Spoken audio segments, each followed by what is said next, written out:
Good morning, everybody. I've just looked on my YouTube channel and noticed that it's been 5 months since I last did an update on Grange halt.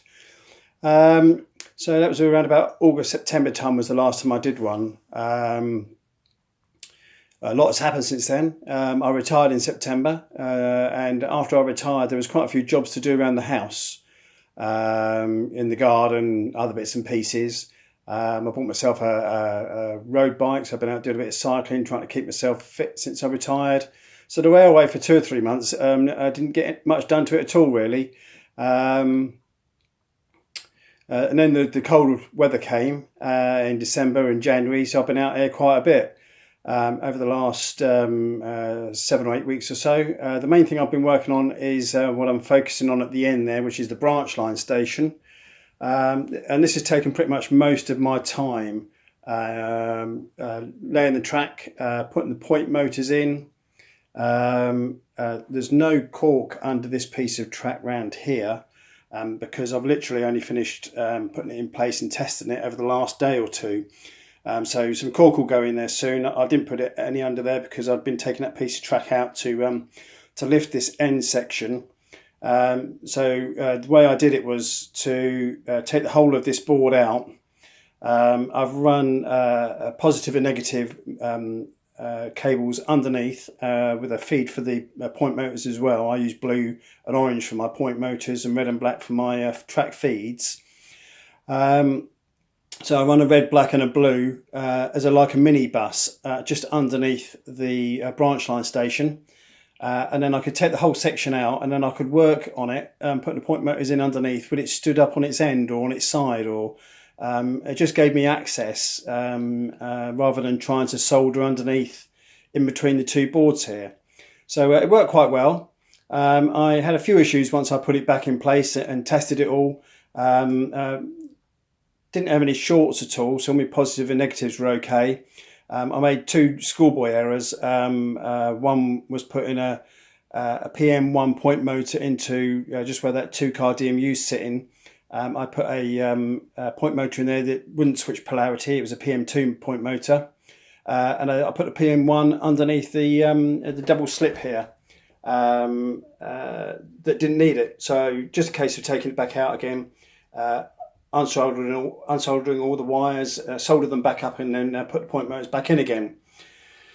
So this 2-car DMU I've just sent off to Olivia's Trains to have sound put into it. I did try to do it myself. I bought a sound decoder from them, but I couldn't get it to fit, and it's really quite difficult to get the bodies off on those, and there was on about hardwiring the contacts in as well. On the bogies, because the pickups aren't great, so I got them to do that for me as well. Where the white piece of polystyrene is, that's going to be my station platform. So now that I've got all the track laid down and all wired in and everything works, I can get on with putting platforms in and ballasting and all those other bits and pieces that need to be done. I'll do another little short video of that 2-car DMU running down to doing its branch line run after this. Apart from that, I haven't done a great deal apart from on my mimic boards. The way I did my mimic boards was to put them where they're needed rather than having one large mimic board and having to wire or run wire from each point motor to each switch on one main board. I would have used up a hell of a lot of wire trying to wire back to one particular point.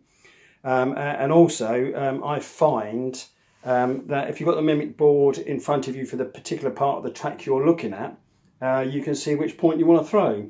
So if I had one main mimic board and it was either in the middle or down one end, then you couldn't see if the point motor was actually set in the direction that you want to go. Now I could have had lights and other bits and pieces to tell you which way the point was thrown, but I like to see the route with my own eyes as to make sure that the route that the train's going to take, the points are set in the correct direction.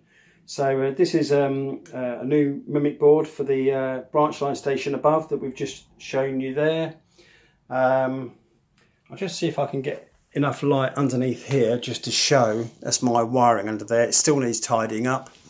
I've got some little suckers to put underneath there just to hold everything in place. There will be a mirror here. This is going to be the cricket pitch just down here, and then we're going to have a mirror that comes down here, so we have half a cricket pitch mirrored, so it gives us a whole cricket pitch because we haven't got enough room.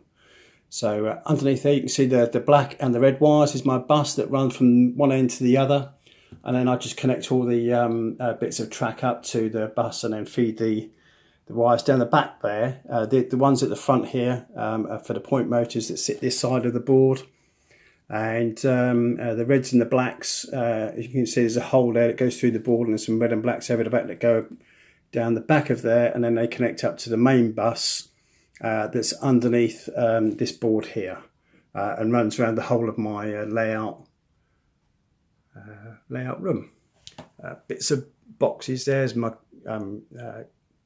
cricket pavilion that I made quite some time ago. I need to get back into doing some more Metcalfe kits during the winter. And I've also standardised all of my switches on my Mimic boards, so as that I know which way they're pointing. So this is another new Mimic board that I put in. So if you flick the switch up, the point goes away from you, and if you flick the switch down, it comes towards you. So just as I know, or anybody else that comes in, which way the point should go when you throw the switch, rather than it just being guesswork.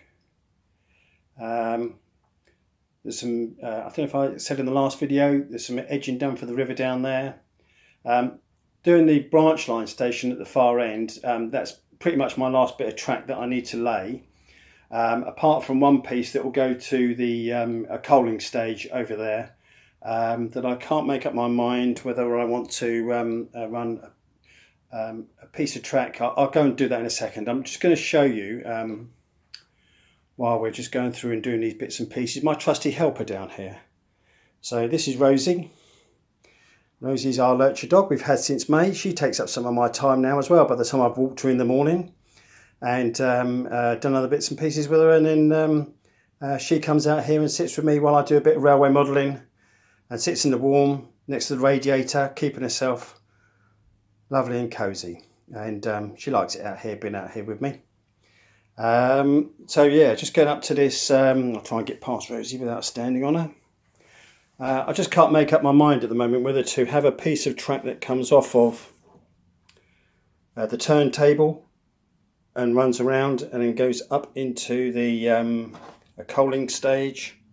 So the piece of track will come through there and connect up to this down here. Do it that way, or to have the track, this piece of track on its own, just straightened, coming off the turntable itself, and have the coaling stage this side of that piece of track that's there at the moment. So just a water tower just to move around. So I just need to decide on that over the next day or two, which way I want to go. The sidings that I mentioned in my last video, these ones here, with a bit of wood, plain wood down the back, they're proving quite good at the moment. Things run on and run off very well. It's a good place to keep spare stock. Not as though I haven't got enough sidings already, but it's quite nice to have a few extra bits and pieces up on the wall there, just to swap over whenever you want to decide you've had enough of watching a particular type of train go round, then go and swap it over and have something else go round. I had another coach turn up during the last few months, so I've got the post office coach on the back there, just to add to my 4 coaches of blue and grey. I'm just trying to think if I've had any other locos turn up during the last 4 or 5 months. I've got the green coaches, SR, a little while ago, I can't remember exactly when, and the class 33 on the front there, just to pull them along, or class 31, can't remember now. and I've just started experimenting with I really struggle with wagons, derailing and not running very well. I've got those going at the moment. I've got a few more somewhere else that need a bit of work doing to them just to make them run around a bit better. I set all my platforms up for coaches, and then I don't know when I bought this this wagon here, and the steps on the side there catch on the platforms. So at the moment I think it might just be a wagon that I just leave as scenic rather than doing anything with it. I might have a go at doing something with it again in the future, or flog it or do something, I don't know. And then I found quite a few of these oil tankers up in the loft. Some were down here in the workshop, and then I found some up in the loft as well, from my brother's old layout that I nicked from him when I started all this off. So I've been running those round. They run very well indeed. So that's where we are at the moment. Sorry it's been so long between updates.